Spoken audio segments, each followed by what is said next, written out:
یہ ویڈیو آپ کی زندگی کو بدل دے گی۔ السلام علیکم، میں موسیٰ ہوں اور میں آج آپ کے سامنے ایک وہ بات کرنے جا رہا ہوں کہ جس کو جاننے کے بعد میں نہیں سمجھتا کہ آپ کی زندگی جیسے چل رہی تھی ویسے ہی چلے گی۔ قرآن کے اندر اسلام کوئی بھی مذہب نہیں ہے۔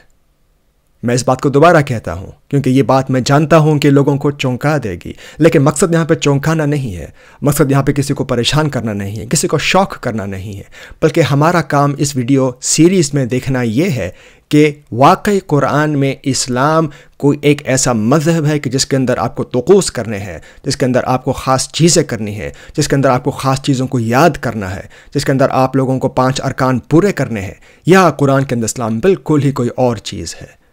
یہ ویڈیو اسلام اور ایمان سیریز کی پہلی ویڈیو ہے، اور آج جس چیز سے ہم شروع کر رہے ہیں وہ یہ ہے کہ کلمہ اسلام، لفظ اسلام حقاً اس کا مطلب کیا ہے، اور قرآن کے لحاظ سے اور لسانی بنیاد پہ مسلم کون ہوتا ہے۔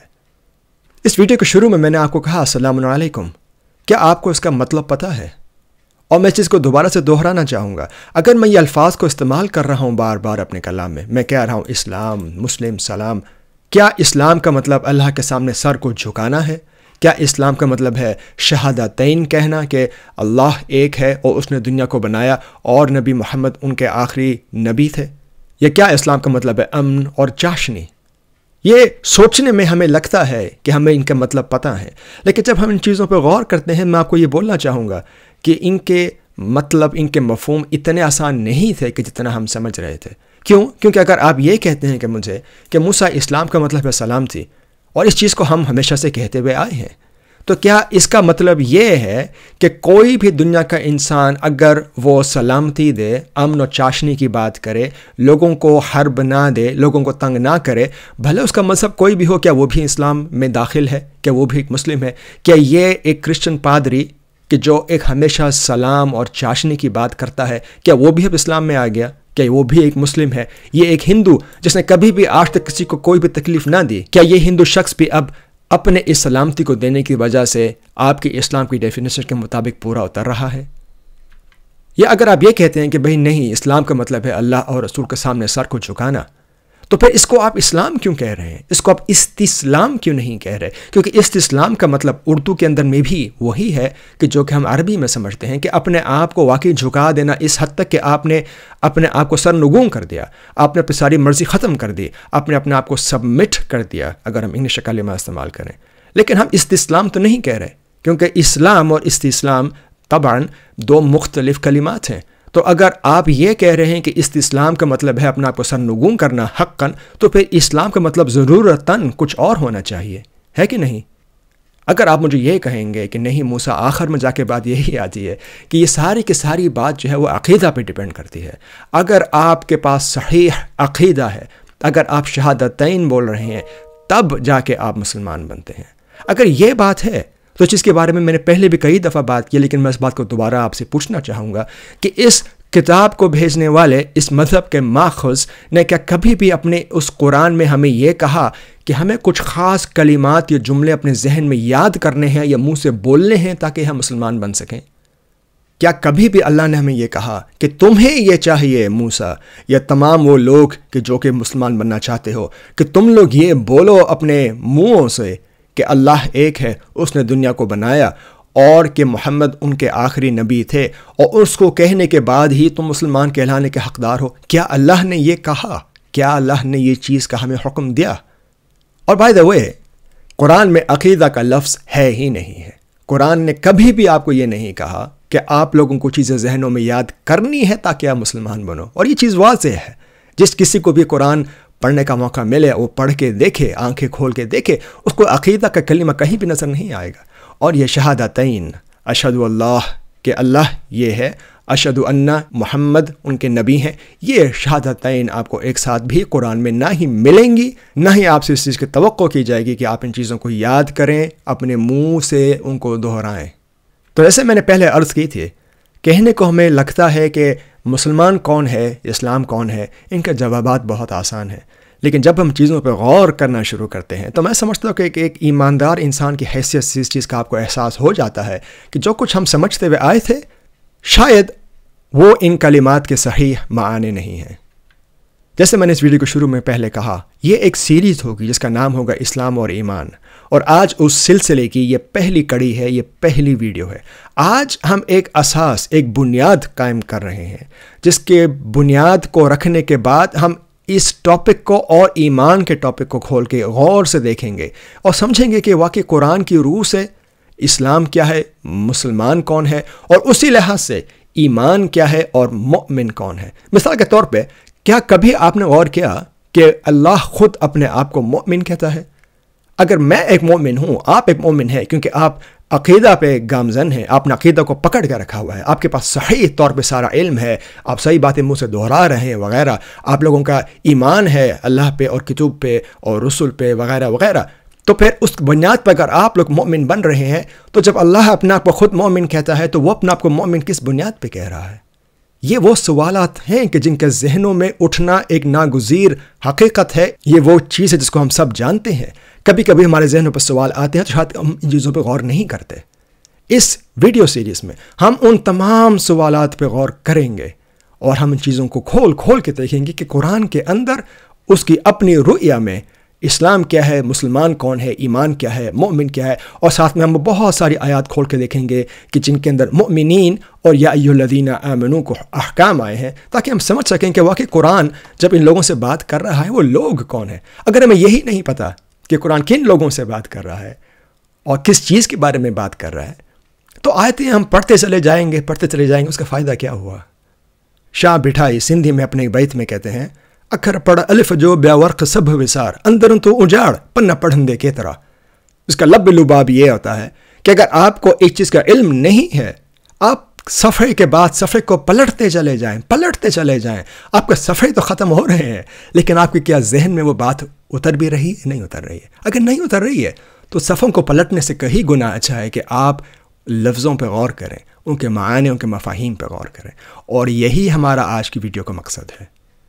انگریزی میں کہتے ہیں to see the woods for the trees, جس کا مطلب اردو میں کچھ یوں بنتا ہے کہ کبھی کبھی ہم تفاصیل میں اتنا گھس جاتے ہیں کہ ہم اہم ترین اور حقیقی سوال پوچھنا بھول جاتے ہیں، اور یہ سوال میں آپ کے سامنے ابھی رکھنا چاہوں گا کیونکہ اس کے اوپر ہم بعد میں لوٹیں گے۔ کیا اسلام ایک داخلی چیز ہے کہ جو آپ کے دماغ میں ہے، آپ کے ذہن میں ہے، آپ کے قلب میں ہے، آپ کی روح میں ہے، وہ چیز ہے جس کو آپ اپنے ذہن میں بٹھا کے رکھے ہوئے، آپ نے اس کو پکا کر لیا ہے اور منہ سے دہرا رہے ہیں؟ کیا وہ ہے اسلام؟ یا اسلام ایک چیز ہے، ایک عمل ہے کہ جو آپ دوسروں پہ کرتے ہیں؟ یہ سوال میں یہیں چھوڑ کے فی الحال کے لیے اس پہ دوبارہ لوٹوں گا۔ تو اسلام کیا ہے؟ اس کو ہم دو طریقوں سے سمجھیں گے۔ پہلے ہم دیکھیں گے لسانی طور پہ، لسانی بنیاد پہ، اساس پہ ہم اسلام کلمہ کو کیسے سمجھیں، اور پھر ہم دیکھیں گے کیا وہ مطلب قرآن کے اندر صحیح طریقے سے ویسے ہی استعمال ہوا ہے یا کہیں اور مفہوم کے طور پہ آیا ہے۔ چونکہ ہم اپنی بات کا آغاز لسانیات سے کر رہے ہیں، میں چاہوں گا کہ ہم تھوڑا سا وقت صرف کریں تاکہ ہم سمجھ سکیں کہ عربی کے اندر کلمات کیسے بنتے ہیں، اور خاص طور پہ افعال، یعنی جو ہم تھنگس کر رہے ہوتے ہیں، جو وربس کر رہے ہوتے ہیں، وہ کس طریقے سے بنائے جاتے ہیں۔ اور بائی دا وے یہاں پہ میں خاص شکر دینا چاہوں گا ان حضرت کو کہ جنہوں نے بہت ہی اہم ریسرچ کی ہے کہ قرآن کے اندر افعال کس طریقے سے استعمال ہوئے ہیں، اور خاص طور پہ ایمان اور اسلام۔ آئیے اپنی بات کو شروع کریں، لیکن اس سے پہلے میں آگے جاؤں، میں یہ کہنا چاہوں گا کہ آپ یہ نہ سمجھیں کہ میں گرامر کی بات کر رہا ہوں یا قواعد کی بات کر رہا ہوں، صرف و نحو کی بات کر رہا ہوں تو بہت ہی زیادہ بات ممل ہو جائے گی، بورنگ ہو جائے گی۔ نہیں، ہم وہ باتیں کر رہے ہیں، ہم ان کلمات کو استعمال کریں گے کہ جو ہم اردو زبان میں سنتے ہوئے آئے ہیں، بولتے ہوئے آئے ہیں، سمجھتے ہوئے آئے ہیں، اور یہ چیزیں ہم جیسے لوگوں کے لیے کہ جو اردو بولتے ہیں، سمجھتے ہیں، ان کے لیے یہ باتیں سمجھنا اتنی مشکل نہیں ہے اگر ہم کمپیئر کریں اپنے آپ کو انگریزی بولنے والوں سے۔ تو عربی کے اندر دو خاص طرح کے افعال ہوتے ہیں یا وربز ہوتے ہیں۔ افعال ہوتے ہیں یا تو لازم ہوتے ہیں یا متعدی ہوتے ہیں۔ لازم ہوتے ہیں انٹرانزٹیو، یہ ایسے افعال ہیں کہ جن کو مفعول کی ضرورت نہیں ہوتی، یہ کسی حالت کو بیان کرتے ہیں کہ جس کا براہ راست کسی اور چیز پہ اثر نہیں پڑتا۔ مثال کے طور پر حزینہ، اگر میں کہوں گا کہ ہوا حزینہ تو وہ غمگین ہو گیا، وہ اپنے اندر ہی اپنے آپ کے ساتھ ہی غمگین تھا، وہ خوش نہیں تھا، اور یہ چیز ہم اردو میں بھی ایسے ہی طریقے سے سمجھتے ہیں۔ لیکن ایک اور طرح کے افعال ہوتے ہیں متعدی، جن کو ہم انگریزی میں کہتے ہیں ٹرانزٹیو وربز۔ یہ وہ افعال ہیں کہ جن کو مفعول کی ضرورت ہوتی ہے، اور ان کو متعدی یا ٹرانزٹیو بنانے کا طریقہ یہ ہے کہ ان کے شروع میں ہم حمزہ کو ایڈ کر دیتے ہیں، اور اس طریقے سے جو فعل ہوتا ہے جب ہم اس کو استعمال کرتے ہیں تو وہ ہمیں فاعل کی جو کام کر رہا ہے اور مفعول جس کے اوپر کام کر رہا ہے ان دونوں کو دکھاتا ہے۔ مثال کے طور پہ اگر اب میں بولوں گا احزنا تو اب میں یہ کہہ رہا ہوں کہ اس نے کسی اور کو غمگین کیا، کسی اور کو اداس کیا، یعنی کہ حزنہ وہ غمگین ہوا، اپنے اندر ہی غمگین تھا، احزنہ اس نے کسی اور کو غمگین کیا۔ اور اب ہم اس قاعدے کو 2 مثالوں پہ اپلائی کر کے دیکھیں گے تاکہ ہمیں بات صحیح طریقے سے سمجھ میں آ سکے۔ عربی برخلاف اردو یا سندھی یا پنجابی یا پشتو یا فارسی یا انگریزی یا اسپینش ان لغات سے بہت مختلف ہے کہ یہ اپنے خاص اوزان وزن یوز کرتی ہے، خاص موفیمز یوز کرتی ہے کہ جن کی وجہ سے کلمات کو بنانے کا طریقہ جو ہوتا ہے وہ بہت معیاری ہے، بہت سٹینڈرڈ ہے۔ یہ نہیں ہو سکتا کہ ایک ہم کلمہ بڑی ہی عجیب شکل میں دیکھیں اور اس جیسا کلمہ ہمیں اسی وزن پہ، اسی مورفیم پہ، اسی آواز پہ کہیں اور نہ ملے۔ تو یہ چیز جو کوئی بھی عربی سے ہلکی پھلکی بھی سوجھ بوجھ رکھتا ہے اس چیز کو سمجھ سکتا ہے۔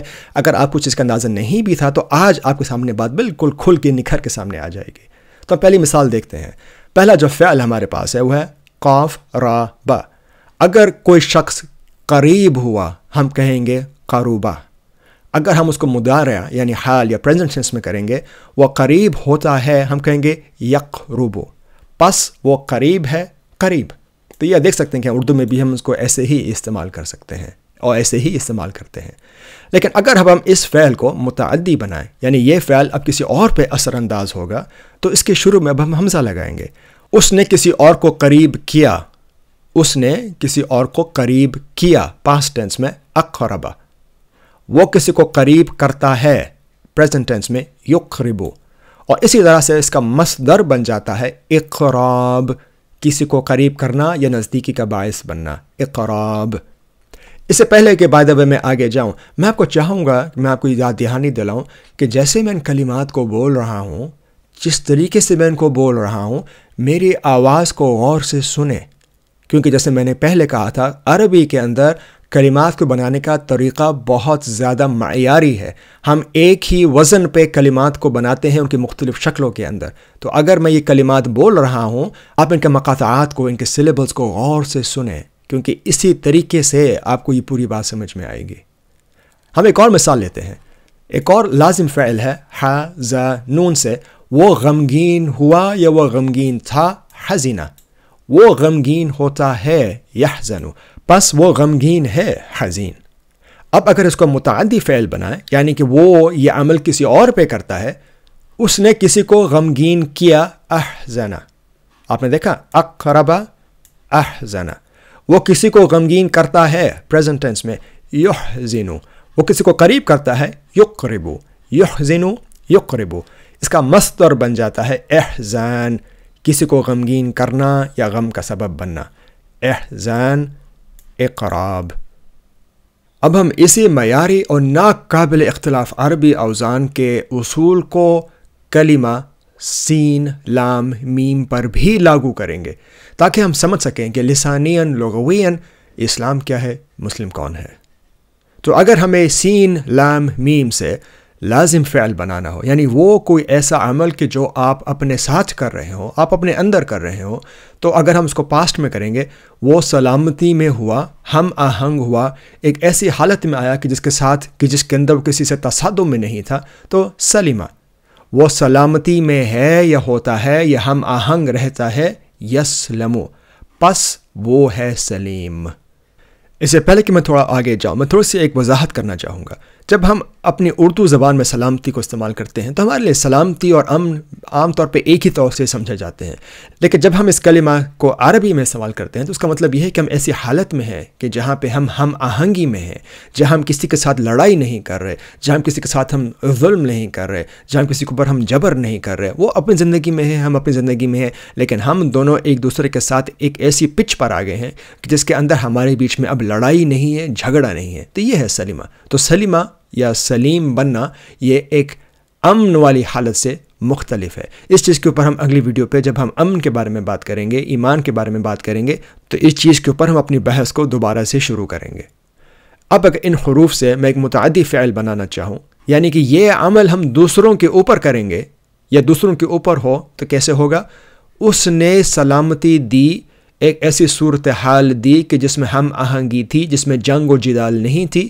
اسلمہ وہ سلامتی دیتا ہے، ہم آہنگی فراہم کرتا ہے، ایسی صورتحال کو برقرار رکھتا ہے، قائم کرتا ہے کہ جہاں پہ جنگ نہیں ہے، لڑائی نہیں ہے۔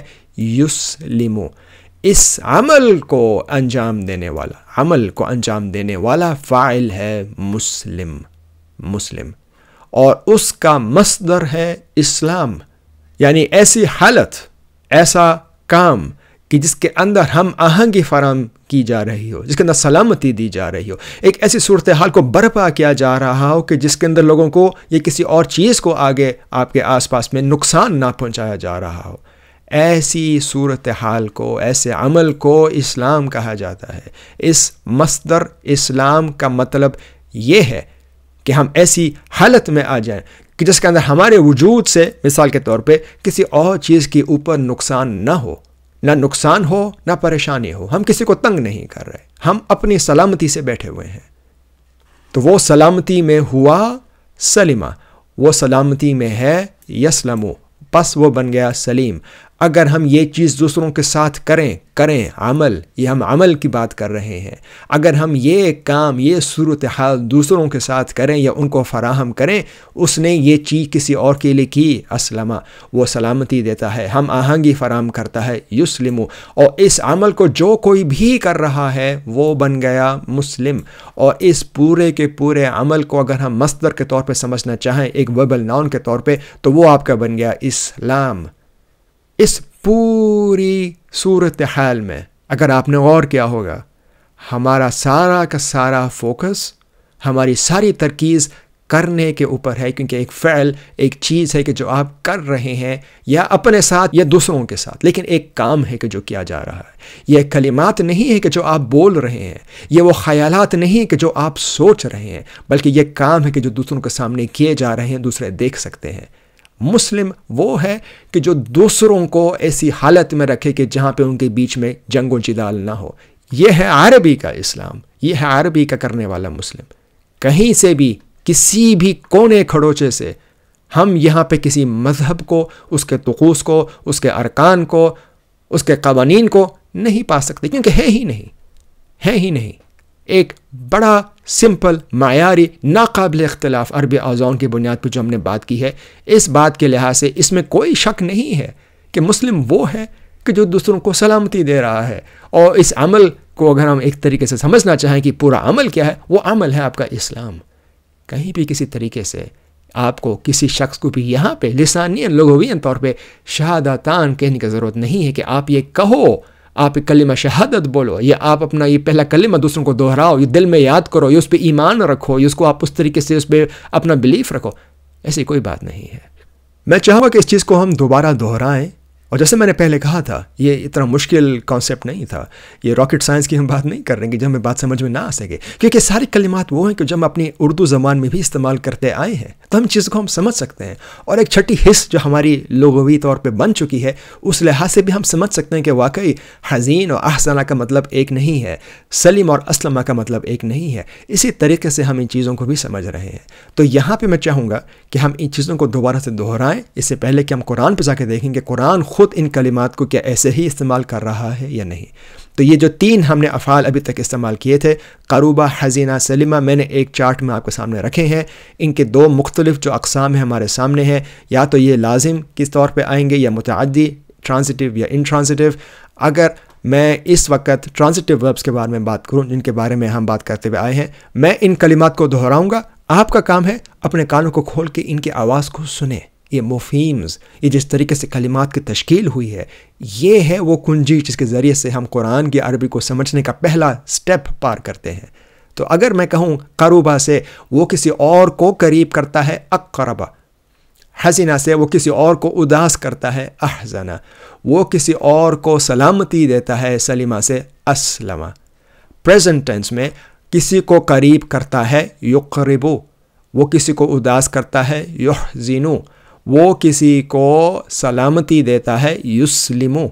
جو کوئی بھی قریب کرنے والا ہے وہ شخص ہے مقرب، جو کوئی بھی کسی کو داسی کرتا ہے وہ ہے محزن، اور جو کوئی بھی سلامتی دیتا ہے، ایسی حالت میں لاتا ہے کہ جس میں کسی کے بیچ میں لڑائی نہیں ہے، جھگڑا نہیں ہے، تو وہ ہے مسلم۔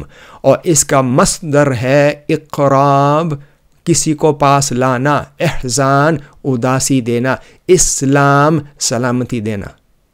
اگر ہم اپنے آپ کو شرعی علوم سے دور رکھ کے صرف لسانی حد تک آنکھیں کھول کر، کان کھول کے جس چیز پہ ہم نے ابھی تک بات کی ہے غور و فکر کریں، تو کہیں سے بھی یہاں کوئی بھی مذہب برآمد نہیں آ سکتا۔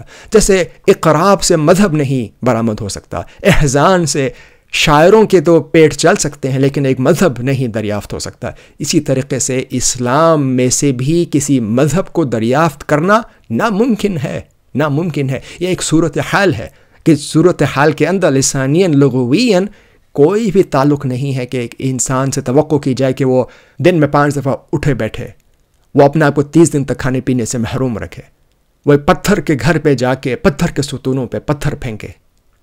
اگر ہم اپنے آپ کو اپنے دماغوں کو پاک کر لیں ان سب چیزوں سے جو ہم نے سنی ہے جن کا اسلام سے کوئی تعلق نہیں ہے، سارے کے سارے جو 1200 سال سے جو کتابیں لکھی گئی ہیں، جو کوئی اصطلاحات شرعیہ بن گئی ہیں، جو کوئی مصطلحات میں اپنے علماء کلمہ غلط ہے، ہمیں رجال الدین اپنے کہانا سے سنتے ہوئے ہیں، اگر ہم ان سب کے سب ٹرمینالوجیز کو سائٹ پہ رکھیں، ہم صرف اور صرف لغویاً طور پہ سمجھیں، تو اسلام کا تعلق کسی بھی مذہب سے نہیں ہے۔ مسلم کوئی بھی وہ شخص ہے کیا ہے کہ جو سلامتی دے رہا ہے، جو ایسی صورتحال برپا کر رہا ہے کہ جس کے اندر دو مختلف عقائدوں کے بیچ میں لڑائی نہیں ہے، جھگڑا نہیں ہے، ایک ہم آہنگی کی صورتحال ہے۔ اس سے پہلے کہ میں آگے جاؤں، اگر آپ کے پاس بہت سے اعتراضات ابھی سے ابھر کے آ رہے ہیں کہ بھائی موسیٰ مگر یہ جو آپ کہہ رہے ہو یہ تو اسلام نہیں ہے، ہم نے تو آج تک اسلام کے بارے میں کچھ اور سمجھا تھا۔ صحیح، میں اس چیز کو جانتا ہوں، لیکن یہ بات سمجھنا آسان نہیں ہے، یہ بات برداشت کرنا آسان نہیں ہے، لیکن حقیقت یہ ہے کہ جب بھی ہم قرآن کو کھول کے پڑھتے ہیں جو اسلام ہمیں اس میں نظر آ رہا ہے، یہ وہ اسلام نہیں ہے کہ جو 1200 سال پہلے بغداد کے اندر پکی صورتحال میں ہمارے سامنے پیش کر دیا گیا۔ اس قنات، اس چینل کی تقریباً 3-4 سال کی تاریخ کے اندر ہم نے جتنے بار بھی قرآن کو اٹھا کے کھولا ہے، آنکھیں کھول کے دیکھا ہے، ہم نے کبھی بھی اس قرآن کے کلمات کو، اس قرآن کے الفاظ کے مصطلحات کو جو ہم آ کے اپنے آگے پیچھے دیکھتے ہیں اسے میل کھاتے ہوئے نہیں دیکھا۔ یہ کیوں ہے؟ یہ ایک مسئلہ ہے، لیکن یہ مسئلہ کسی اور بحث کے لیے ہے۔ آج ہم یہی کہہ رہے ہیں اور آج ہم یہی دیکھ رہے ہیں کہ جو قرآن کے اندر اسلام ہے، جو لغہ اور لسان کے اندر اسلام ہے، اس کا اس مذہب سے کوئی تعلق نہیں ہے کہ جس کے اندر 5 ارکان ہیں اور یہ پوری کی پوری شروط ہیں۔ لیکن نہیں، موسیٰ قرآن اسلام کو ویسے ہی استعمال کرتا ہے کہ جیسے ہمارے رجال الدین کرتے ہیں، نہیں، اور اس چیز کو ہم ابھی آگے جا کے دیکھیں گے۔ لیکن موسیٰ ہماری تاریخ، ہماری روایات، ہمارے اسلاف، ہمارے آباء، جتنی ساری کتابیں لکھی گئی وہ ساری کی ساری غلط ہیں۔ اس چیز کے اوپر، اس ٹاپک کے اوپر پتہ نہیں کتنی دفعہ ہم بحث کر چکے ہیں۔ سچی بات ہے، میرا اس چیز میں گھسنے کا، اس چیز میں الجھنے کا کوئی بھی اہتمام، کوئی بھی انٹرسٹ نہیں ہے۔ یا تو آپ قرآن کو اٹھا کے قرآن کے لحاظ سے اس کے کلمات کو سمجھنے کی کوشش کریں یا نہ کریں، آگے جا کے یہ مرضی آپ کی ہے، آپ کو جا کے آپ کا اپنا حساب دینا ہے۔ یا تو آپ 1200 سال پہلے کسی بغداد کے مجہول شخص کی لکھی ہوئی کتاب کے اوپر، جو شاید اس نے بھی نہ لکھی ہے، اس پہ ایمان لا کر، ایمان میں اس سینس میں کہہ رہا ہوں جس میں ہم سمجھتے ہیں، اس کی بات کو سمجھیں۔ آپ ان رجال الدین کے بارے میں ان کو آپ تابع کریں، ان کو آپ فالو کریں کہ جن کا پیٹ اس کمائی سے لگا ہوا ہے، جس کا پیٹ اس روزی سے لگا ہوا ہے۔ یہ آپ قرآن کو اٹھا کے خواہ کے سمجھیں کہ کیا قرآن کے اندر جو کلمات آئے ہیں ویسے ہی استعمال ہوئے ہیں یا نہیں۔ دن کے آخر میں یہ رائے، یہ فیصلہ آپ کا ہے، آپ کریں نہ کریں آپ کی مرضی ہے۔ میں کم سے کم یہاں پہ اپنا آپ کو اس بحث میں نہیں الجھاؤں گا۔ میں یہی کہوں گا کہ قرآن کے لحاظ سے ہم دیکھتے ہیں، جو قرآن کہتا ہے ہم اس کو اس کے روح سے ہی سمجھنے کی کوشش کرتے ہیں، اور اس سے آگے پیچھے ہم نہیں ہوتے۔ موسیٰ آخری میرے بھائی، عقیدہ نام کا کوئی کلمہ قرآن کے اندر نہیں ہے، بلکہ پورے قرآن میں شاید میں یہ کہنے کی جسارت کروں، کہیں بھی یہ بات نہیں کہی گئی ہے کہ آپ کو کچھ چیزیں ذہن میں سوچنی چاہیے، کچھ چیزیں یاد کرنی چاہیے یا منہ سے بولنی چاہیے تاکہ آپ کو آپ کا اجر ملے۔ قرآن جب بھی بات کرتا ہے اجر کی، اجر حتیٰ کہ اردو میں بھی ہم استعمال کرتے ہیں، جب کوئی انسان کام کرتا ہے تو اس کو اجر ملتا ہے، صرف سوچنے پہ یا بولنے پہ کسی کو اجر نہیں ملتا۔ دنیا کا بہترین ڈاکٹر بھی اگر آپ کو مل جائے، اس کے پاس ساری کی ساری طب کی علم ہو، لیکن اگر وہ آپ کو دوا نہیں دے سکتا تو اس کا سارا علم آپ کے لیے بیکار۔ تو جس چیز پہ ہم منحصر ہیں، جس چیز کو ہم دیکھتے ہیں وہ ہے عمل، جس چیز کو اللہ جج کرتا ہے وہ ہے عمل، آپ کا اعتقاد نہیں، آپ کے معتقدات نہیں۔ تو اس کو سمرائز کرتے ہوئے کم از کم اب تک ہم نے یہ دیکھا ہے کہ لغت میں، لسان میں، مسلم وہ شخص ہے کہ جو سلامتی اور ہم آہنگی فراہم کرتا ہے، کسی کو نقصان نہیں پہنچاتا۔ تو مسلم وہ ہے کہ جو ایسے عمل کو کرتا ہوا نظر آتا ہے، یہ نہیں کہ وہ خالی کہہ رہا ہے یا وہ سوچ رہا ہے۔ تو اسلام کیا ہوا؟ اسلام سلامتی اور ہم آہنگی پھیلانا ہے، ایک ایسی کیفیت جس کے اندر لڑائی نہیں ہے، جھگڑا نہیں ہے، حرب نہیں ہے۔ اگین یہ ایک ظاہری کیفیت ہے، یہ اندرونی عقائد کا معاملہ نہیں ہے کہ آپ کے اندر کیا چل رہا ہے، اسے کسی کو پرواہ نہیں۔ اب تک ہم نے لسانی طور پہ بات کی، اب ہم آنکھیں کھول کے دیکھنا چاہیں گے کہ جیسے احزان سے ہمیں کوئی مذہب نہیں مل رہا تھا، اقراب سے کوئی مذہب نہیں مل رہا تھا، کیا اسلام سے ہمیں کوئی مذہب قرآن میں ملتا ہے یا نہیں ملتا؟ یہ آیا ہمیں فرق دکھاتی ہے کہ قرآن کے اندر مسلمان کس کی ضد ہیں، یعنی کیا مسلمانوں کی نقید ہے، کیا مسلمانوں کا اپوزٹ ہے۔ مسلمان ایک وہ شخص جو سلامتی دے رہا ہے، اس کا الٹ ہے مجرم جو غلط کام کر رہا ہے۔ افنجعل المسلمین کالمجرمین، کیا ہم ان لوگوں کو جو سلامتی اور ہم آہنگی پھیلاتے ہیں، المسلمین، ان لوگوں کی طرح کر دیں جو غلط کام کرتے ہیں، مجرمین۔ اور یہ کلمہ ہم اردو میں بھی استعمال کرتے ہیں۔ تو جو کوئی بھی غلط کام کرتا ہے وہ مجرم بنتا ہے، وہ ان کا نقید ہے، وہ ان کا الٹ ہے کہ جو کہ اپنے مجتمع میں، اپنے معاشرے میں سلامتی کو پھیلاتے ہیں، ہم آہنگی کو فروغ دیتے ہیں۔ دوسری آیت میں اسلام ایک بہت ہی نفسیاتی طور پہ عمیق اور گہری بات کرتا ہے کہ جب آپ ہم آہنگی کی صورتحال کو برپا کرنا چاہیں تو اس سے پہلے کہ آپ دوسروں پہ کریں، آپ کو اپنی خود کی توجیہات، آپ کو اپنا رخ خود کا ٹھیک کرنا پڑتا ہے۔ بلا من اسلم وجہہ للہ وہو محسن فلہ اجرہ عند ربہ ولا خوف علیہم ولا ہم یحزنون۔ بے شک جو کوئی اپنا رخ زندگی اللہ کے قوانین کی طرف سیدھا ہم آہنگ کر دے اور وہ صحیح کام کرتا رہے تو اس کے لیے اس کا رب کے پاس اس کا اجر ہے۔ ایسے لوگوں کو نہ کوئی خوف ہوگا اور نہ ہی وہ غمگین ہوں گے۔ من اسلم وجہہ، کہ جو اپنے رخ کو، اپنے سوچنے کے طور طریقے کو اللہ کے بتائے ہوئے قوانین، اللہ کی دی ہوئی تعلیمات کے ساتھ ہم آہنگ کر رہے، اس کو اس چیز کا، اس عمل کا اجر ملتا ہے۔ اجر، کوئی چیز جو آپ کرو گے آپ کو اس کا اجر ملے گا۔ آگے جا کے یہ چیز کو قرآن بار بار دہراتا ہے۔ میں اس بارے میں ایک اور آیت آپ کے سامنے لے کر آیا ہوں۔ فَإِنْ حَاجُّوكَ فَقُلْ أَسْلَمْتُ وَجْهِيَ لِلَّهِ، میں یہیں پہ رک جاتا ہوں۔ اور اگر وہ تم سے بحث کریں تو کہہ دو میں نے تو اپنا رخ اللہ کی طرف سلامتی اور ہم آہنگی کے ساتھ سیدھا کر لیا ہے۔ میں نے اپنا رخ، سوچنے کا طریقہ، کام کرنے کا معیار، چیزوں کو پہ ججمنٹ پاس کرنے کا طریقہ، سب کچھ جو کچھ میں کرتا ہوں میں اس کو ہم آہنگ کر رہا ہوں اللہ کے قانون کے ساتھ۔ وَمَنِ اتَّبَعَنِي، اور وہ بھی جنہوں نے میری پیروی کی۔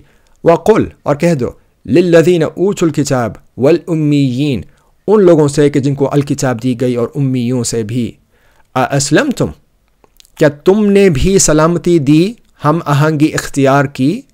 فَإِنْ أَسْلَمُوا، پس اگر وہ سلامتی ہم آہنگی میں آ گئے، فَقَدْ اهْتَدَوْا، تو انہوں نے ہدایت پا لی۔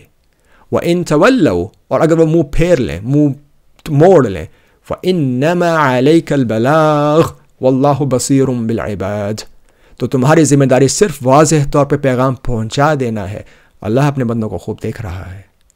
رسول کی ذمہ داری یہی تھی کہ وہ اس رسالے کو ہمارے پاس پہنچائیں، جو رسالہ ہمارے پاس منوعاً ویسے کا ویسا آیا ہے، اور اس رسالے کو جس اس رسول نے خود بھی فالو کیا، اس کی بنیاد پہ ہمارا یہ کام ہے کہ ہم اپنی توجیہات کو، اپنے سوچنے سمجھنے کے طریقے کو اللہ کے ساتھ، اس کے بتائے ہوئے قوانین کے ساتھ ہم آہنگ کر لیں، ایسی صورتحال میں آ جائیں کہ جہاں پہ ہمارے کام کرنے کے طریقے میں اور جو اللہ ہم سے چاہتا ہے اس کے درمیان میں ہم آہنگی ہو، اس کے درمیان میں کوئی بھی لڑائی نہ ہو، حرب نہ ہو، کوئی کشمکش نہ ہو۔ اللہ کا نظام چاہیے، ہمیں نظام چاہیے۔ کون سا نظام چاہیے؟ وہ نظام کہ جس کے اندر سلامتی ہے، ہم آہنگی ہے، حرب، لڑائی، قتل و قتال نہیں ہے۔ ان الدین عند اللہ الاسلام، بے شک اللہ کے نزدیک درست نظام اسلام ہے، سلامتی، ہم آہنگی کی کیفیت۔ ان الدین عند اللہ الاسلام۔ استغفر اللہ، استغفر اللہ، ان سب لوگوں سے میں اللہ کی واقعی پناہ مانگتا ہوں جو کہتے ہیں کہ یہ 1200 سال پرانا بنایا ہوا اسلام، موازی اسلام جس کو ہم اپنے آگے پیچھے دیکھتے ہیں، وہ مذہب ہے کہ جس مذہب کے بارے میں اس آیا میں بات کی جا رہی۔ استغفر اللہ، کہاں انسانوں کا بنایا ہوا وہ مذہب کہ جس کے اندر عورت کا حق ہر چیز میں مرد سے آدھا کر دیا گیا، جس میں لونڈیاں الاؤ کر دی گئی، جس میں نبی محمد کو 11 بیویاں دے دی گئیں، جس میں مردوں کو 4 شادی کرنے کی اجازت دے دی گئی، جس میں عربوں کا رتبہ بڑھا دیا گیا اور عجموں کا رتبہ نیچے کر دیا گیا، جس کے اندر کافر وہ کہ جو ان کے لحاظ سے مسلمان نہیں ہیں ان کے اوپر زندگی حرام کر دی گئی، جس کے اندر 5 ارکان بنا دیے گئے، 5 ارکانوں سے متصل نہ جانے کتنے ہزاروں اور چیزیں بنا دی گئیں۔ اللہ اس آیا میں میرے دوستوں، میرے بھائیوں، میری بہنوں، اس مذہب کے بارے میں بات نہیں کر رہا۔ ان الدین، اللہ کے نزدیک جو نظام ہے، اللہ جس نظام کو پسند کرتا ہے، جس کا مطالبہ ہم سے ہے، وہ ہے الاسلام، وہ حالت، وہ صورتحال کہ جس کے اندر ہم سلامتی میں ہیں، ہم آہنگی میں ہیں، ہم کسی کو نقصان نہیں دے رہے۔ یہ ایک ادنا حد ہے، اس سے یہ منیمم موسٹ ریکوائرمنٹ جو اللہ نے ہمیں دی ہے۔ اگر آپ بورڈ کے ایگزام میں جا رہے ہیں، آپ کو 33% لینا ہے تاکہ آپ کی دوبارہ پرچی نہ، آپ کو اگلی دفعہ دوبارہ یہ ایگزام ریپیٹ نہ کرنا پڑے، آپ کو الاسلام لے کر آنا ہے۔ ایک ایسی صورتحال میں آنا ہے کہ جہاں پہ آپ اپنی بیوی کے ساتھ، اپنے بچوں کے ساتھ، اپنے کام پہ، اگر آپ ایک ملک ہیں تو دوسرے ممالک کے ساتھ، آپ ایک کمپنی ہے باقی کمپنیوں کے ساتھ، آپ ایک لڑائی کی صورتحال میں نہیں ہیں، آپ ایک ایسے ماحول میں رہ رہے ہیں کہ جہاں پہ آپ اپنے آپ کو ایسے مینٹین کر رہے ہیں کہ جہاں پہ آپ کے وجود سے دوسروں کو مشکلات نہیں برپا ہو رہی ہیں۔ ایسی حالت میں آنا، ایسی حالت کو برقرار کرنا اور ایسی حالت کو دوسروں کو دینا، یہ ہے الاسلام، یہ ہے اللہ کا الاسلام کہ جس کے ذریعے سے اللہ چاہتا ہے کہ ہم اس کے طریقے پہ عمل کر کے اس کے پاس قریب پہنچیں۔ انسان کے بنائے ہوئے مذہب سے اس اسلام کا دور دور تک کوئی تعلق نہیں ہے، صرف اس لیے کہ ایک اسلام کا نام چوری کر کے انسانوں کے بنائے ہوئے عباسی اموی مذہب پہ چسپاں کر دیا گیا، اس کے ذریعے سے حقیقت تو نہیں بدلتی۔ جو گلاب تھا اس کو ہم کسی بھی نام سے بولیں گے وہ گلاب ہی رہے گا، اور گندگی کو ہم اگر گلاب کا نام دینا بھی چاہیں تو گندگی ہی رہے گی۔ اسی بات کے اوپر اللہ ہمیں بار بار قرآن میں یہ کہتا ہے کہ جہاں کہیں بھی اس کا دین ہے وہ وہی دین ہے کہ جو کوئی بھی اپنے آپ کو ہم آہنگ کرے اللہ کے دیے ہوئے نظام کے ساتھ۔ افغیر دین اللہ یبغون وَلَهُ أَسْلَمَ مَنْ فِي السَّمَاوَاتِ وَالْأَرْضِ طَوْعًا وَكَرْهًا وَإِلَيْهِ يُرْجَعُونَ، کیا وہ اللہ کے نظام کے سوا کوئی اور نظام چاہتے ہیں؟ حالانکہ سماوات اور ارض میں ہر چیز پہلے ہی اس کے ساتھ ہم آہنگ ہے، خواہ اپنی رضا سے یا مجبوری سے، اور ان سب کو اسی کی طرف لوٹایا جائے گا۔ وَلَهُ أَسْلَمَ مَنْ فِي السَّمَاوَاتِ وَالْأَرْضِ، یہ استسلام نہیں ہے، آیا یہاں پہ نہیں کہہ رہی ہے کہ جو کوئی بھی استسلام کر لے، اپنا سرنگوں کر لے، یا ہر کوئی سرنگوں ہے یا ہر کوئی مجبور ہے، نہیں۔ وَلَهُ أَسْلَمَ مَنْ فِي السَّمَاوَاتِ وَالْأَرْضِ طَوْعًا وَكَرْهًا، یعنی کہ جو کوئی بھی اس دنیا میں ہے، اپنا آپ کو ملحد کہے، ایکس مسلم کہے، ہندو کہے، مسلمان کہے، سنی کہے، احمدی کہے، قادیانی کہے، جو کوئی بھی کہے، آپ اپنے آپ کو اللہ کے دیے ہوئے اس نظام، اس قانون کے علاوہ آپ اپنے آپ کو دور نہیں لے کے جا سکتے۔ آپ اس دنیا کے قوانین، اس کے نوامیس کے ساتھ ہم آہنگ ہیں۔ جن چیزوں پہ آپ کا قابو ہے ان پہ آپ قابو کر سکتے ہیں، مرضی سے جا کے اپنے آپ کو ہم آہنگ کر سکتے ہیں، لیکن ایسی بہت ساری اور چیزیں ہیں کہ جن کو آپ چاہیں یا نہ چاہیں آپ مجبور ہیں کہ آپ اپنے آپ کو اس نظام کے ساتھ ہی ہم آہنگ پائیں۔ ہم اس دنیا کے گریویٹی رولز کو تبدیل نہیں کر سکتے، جس طریقے سے فنڈامنٹل فورسز کام کرتی ہیں ان کو ہم تبدیل نہیں کر سکتے۔ ہمارے اجساد، ہمارے جسم جتنے جزیات سے بنے ہوئے ہیں ان تمام قوانین کے ساتھ ہم آہنگ ہیں، بھلے ان کو ہم جانیں یا نہ جانیں، بھلے ان کو ہم تبدیل کرنا چاہیں یا نہ تبدیل کرنا چاہیں۔ ہم سب کے درمیان جو ایک ہم آہنگی ہے وہ موجود ہے، ان چیزوں پہ ہمارا قابو نہیں ہے، لیکن جن چیزوں پہ ہمارا قابو ہے ان چیزوں کے اوپر اسلام کے ساتھ عمل کرنا یہ ہمارا کام ہے۔ ہم کریں یا نہ کریں یہ ہماری مرضی ہمیں اللہ نے دی ہے۔ جیسے کہ میں نے پہلے بھی کہا تھا، ہم سے جو کم از کم توقع کی جا رہی ہے وہ یہ ہے کہ ہم مسلم بنیں۔ وَوَصَّى بِهَا إِبْرَاهِيمُ بَنِيهِ وَيَعْقُوبَ يَا بَنِيَّ إِنَّ اللَّهَ اصْطَفَى لَكُمُ الدِّينَ فَلَا تَمُوتُنَّ إِلَّا وَأَنْتُمْ مُسْلِمُونَ۔ ابراہیم نے، میں بھی بیٹے ہی کہہ رہا ہوں، اپنے بیٹوں کو اس کی وصیت کی، اور یعقوب نے بھی، اے میرے بیٹو، اللہ نے تمہارے لیے یہی نظام، سلامتی والا طریقہ منتخب کیا ہے، پس مرتے دم تک سلامتی اور ہم آہنگی فراہم کرنے والے مسلم ہی رہنا۔ تم وہ مسلم رہنا کہ جس کے ذریعے سے دوسروں کو تکلیف نہیں ہے، دوسروں کے ساتھ سلامتی چاشنی کی حالت میں رہنا۔ یہاں کسی مذہب کی بات نہیں کی جا رہی ہے کہ جس مذہب کا نبی محمد کے زمانے میں وجود تک نہیں تھا۔ آگے ایک اور آیت دیکھتے ہیں، وَمَن يَبْتَغِي غَيْرَ الْإِسْلَامِ دِينًا فَلَن يُقْبَلَ مِنْهُ وَهُوَ فِي الْآخِرَةِ مِنْ الْخَاسِرِينَ۔ یہ آیا میں سمجھتا ہوں ایک سوچنے والے انسان کو جھنجھوڑ کے اٹھانے کے لیے یہ ایک آیا ہی کافی ہے۔ جو کوئی بھی اسلام، اللہ کا اسلام، قرآن کا اسلام، عربی لغہ کا اسلام، جو کوئی بھی اسلام سلامتی و ہم آہنگی والے نظام کے سوا کسی اور نظام کو اختیار کرے گا تو اس سے قبول نہ ہوگا اور وہ آخرت میں خسارہ پانے والوں میں سے ہوگا۔ کوئی بھی بندہ اگر اس اسلام کی جگہ پہ ایک موازی اسلام کو فالو کر رہا ہے، کس کے اندر وہ دہشت گرد بن کے جا کے لوگوں کو اڑا رہا ہے، چھوٹے چھوٹے بچوں کو قتل کر رہا ہے، عورتوں پہ ظلم کر رہا ہے، اور یہ سمجھتا ہے کہ چونکہ اس نے چند کلمات عربی کے پڑھ لیے، اس نے 2 شہادتین یاد کر لیں اور منہ سے بولنا شروع کر دیں، جو کچھ اس نے غلط کیا اس سے معاف ہو جائے گا، یا اللہ وہ شخص غلط ہے، وہ شخص خطا پہ ہے، وہ شخص واللہ تاللہ آخرہ میں من الخاسرین ہے۔ یہ آیا یہ بات کھول کھول کے چیخ کے بول رہی ہے، وَمَن يَبْتَغِ غَيْرَ الْإِسْلَامِ دِينًا فَلَن يُقْبَلَ مِنْهُ۔ جو کوئی بھی اس صورتحال سے رہ کے اپنے آپ کو کوئی اور دین بناتا ہے، ایسا دین کہ جس کے اندر اب ہم دارالحرب میں رہ رہے ہیں کیونکہ کافروں کا دیش ہے، اور یہ دارالسلم ہے کہ جہاں پہ ان کے لحاظ سے اسلامی قوانین لاگو ہیں، اور چونکہ ہم کافروں کے ساتھ جب بھی ہم جنگ کریں گے ان کو ہم لونڈیا بنا سکتے ہیں، ان کو مار سکتے ہیں، یہ کر سکتے ہیں، وہ کر سکتے ہیں۔ یا اللہ، ایسی بات اسلام نے، قرآن کے اسلام سے میل نہیں کھاتی، یہ آپ کا اپنا بنایا ہوا مذہب ہے، یہ آپ کا اپنا بنایا ہوا مذہب ہے۔ اس آیا میں اس مذہب کی بات نہیں کی جا رہی، اور اللہ اس چیز کے میں بار بار وارننگز دیتا ہے، وَمَنْ أَظْلَمُ مِمَّنِ افْتَرَى عَلَى اللَّهِ الْكَذِبَ وَهُوَ يُدْعَى إِلَى الْإِسْلَامِ وَاللَّهُ لَا يَهْدِي الْقَوْمَ الظَّالِمِينَ۔ اور اس سے بڑھ کر ظالم کون ہے جو اللہ پہ جھوٹ گڑھے جب اسے اسلام، سلامتی، ہم آہنگی والے نظام کی طرف بلایا جائے۔ اللہ ظالم لوگوں کو ہدایت نہیں دیتا۔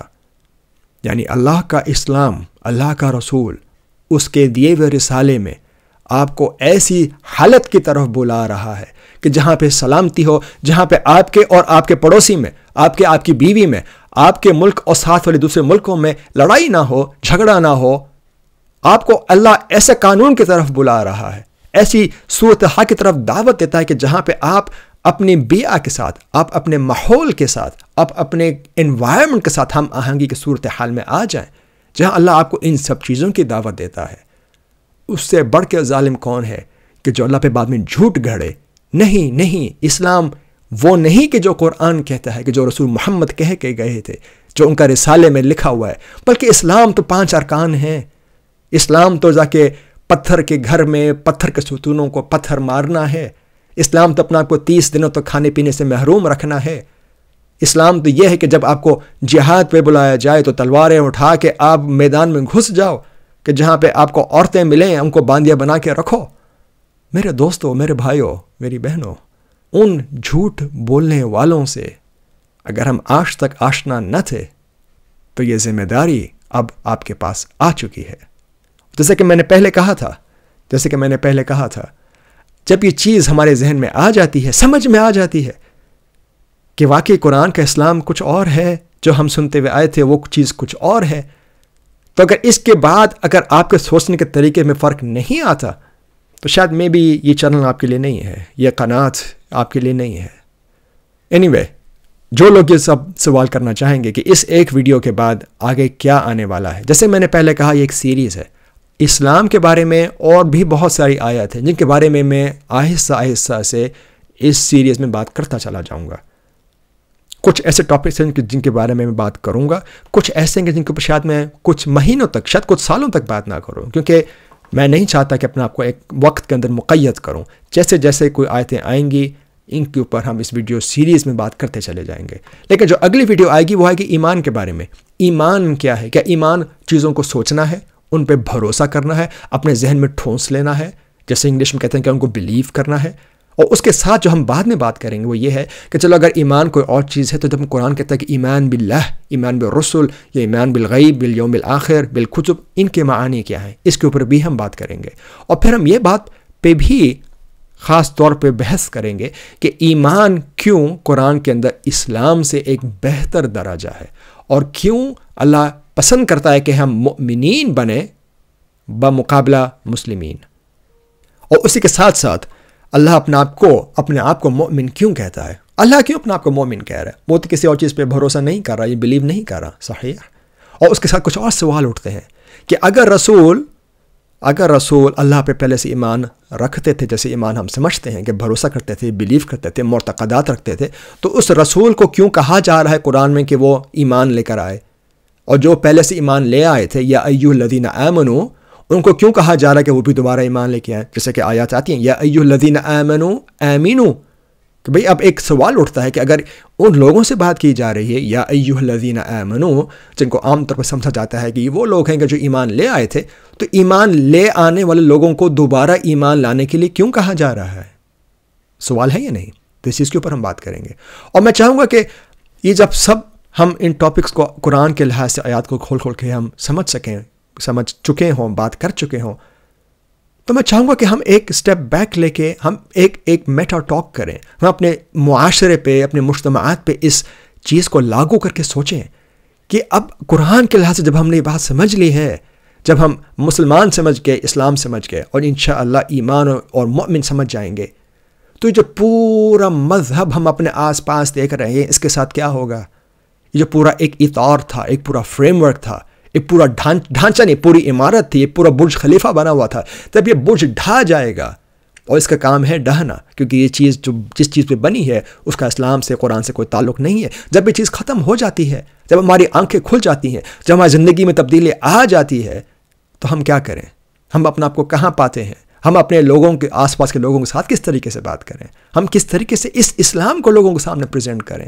کس طریقے سے اپنے دلوں کے اندر جو نفرت ہے، کدورت ہے، ہندوؤں کے لیے، قادیانیوں کے لیے، یہودیوں کے لیے، ملحدوں کے لیے، لادینیون کے لیے، ان تمام لوگوں کو ہم کس طریقے سے دیکھیں؟ ہم ایک ایسے لادینی شخص کو دیکھیں کہ جو واقعی قرآن کے لحاظ سے اسلام کر رہا ہے، اور اس کو مقابلہ کرے ایک ایسے سو کالڈ مسلم کے ساتھ جو 5 وقت نماز تو پڑھ رہا ہے، لیکن وہ ملاوٹ کر رہا ہے، وہ پیسے کھا رہا ہے، وہ کرپشن کرتا ہے، وہ فساد کرتا ہے. ہم کیسے ان کے پیچھے مقابلہ کریں؟ اور ہم اپنے آپ کو کہاں پائیں گے؟ میں چاہوں گا اس کے اوپر ہم بات کریں، اور انشاءاللہ اس کے لیے ہم لائیو کالز کریں گے. اور میں چاہوں گا کہ آپ لوگ آئیں، اور اس ویڈیو سیریز کے لحاظ سے جو ہم اس وقت تک بات کی ہوگی، اس کے لحاظ سے ان ٹاپکس کے اوپر ہم اور قرآن کی روح سے نظر ڈالیں، اپنے خیالات کو شیئر کریں، اور اس بحث کو آگے بڑھائیں. اور میں امید کرتا ہوں کہ ہم اپنی آگے آنے والی اجیال، ہم اپنے آگے آنے والی جنریشنز کو بھی یہ بات سمجھائیں گے آہستہ آہستہ کہ ہم نے جو کچھ سیکھا، جو کچھ ہماری پٹی آنکھوں کے سامنے بندھی ہوئی تھی، لیکن آپ ہمارے بچے ہو، آپ ہمارے پوتے ہو، آپ کو ہم کیا تعلیم دیں؟ اور جانے سے پہلے کچھ ایسی آیات بھی ہیں کہ جہاں پہ خاص احکام دیے گئے ہیں، یا ایھا الذین آمنوا کو مثلا، جیسے کہ صیام کی آیات پہ آتی ہیں ان لوگوں کے لیے کہ جو خاص طور پہ یا ایھا الذین آمنوا ہے. تو میں جانتا ہوں کہ ربما جب تک کی ویڈیو آئے گی رمضان کا یہ مہینہ ختم ہو چکا ہوگا، لیکن پھر بھی میں چاہوں گا کہ اس ویڈیو کے ذریعے سے ہم بات کریں کہ صیام آئے کس کے لیے تھے، اور کیا ان کا لاگو ہم پہ ہوتا ہے یا نہیں، اور کس طرح سے ہوتا ہے. تو جاتے جاتے آج کی ہماری آخری آیا، وَمَنْ أَحْسَنُ قَوْلًا مِمَّنْ دَعَا إِلَى اللَّهِ وَعَمِلَ صَالِحًا وَقَالَ إِنَّنِي مِنَ الْمُسْلِمِينَ. اور اس شخص سے بہتر بات کرنے والا کون ہو سکتا ہے جو اللہ کے نظام کی طرف بلائے، صالح اعمال کرے اور کہے کہ بے شک میں سلامتی اور ہم آہنگی فراہم کرنے والوں میں سے ہوں. میں وہ مسلم ہوں جو سلامتی دیتا ہے، جو جنگ نہیں دیتا، جو لڑائی نہیں دیتا. کاش کہ ہم کم از کم اس گروپ میں سے ہوں. اگلی ویڈیو تک کے لیے میری طرف سے آپ سب کو السلام علیکم.